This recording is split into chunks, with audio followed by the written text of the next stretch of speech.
Tesla Cybertruck caught on video inside factory and on crane outside. We've been flooded with Tesla Cybertruck videos and images lately.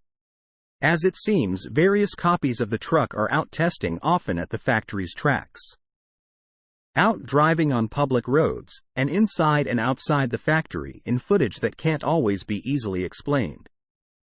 This recent video begins inside the factory and then quickly cuts to an exterior shot that's quite surprising.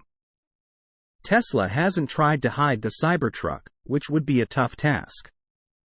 This is because it unveiled the behemoth years ago, and everyone knows what it looks like.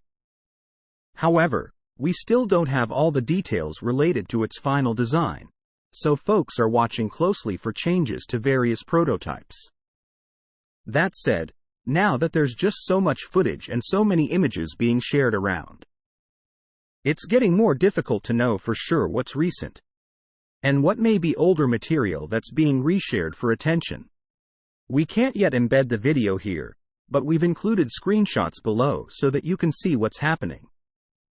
The video is only 57 seconds long, and there's not much going on aside from what you can see in the following screen caps.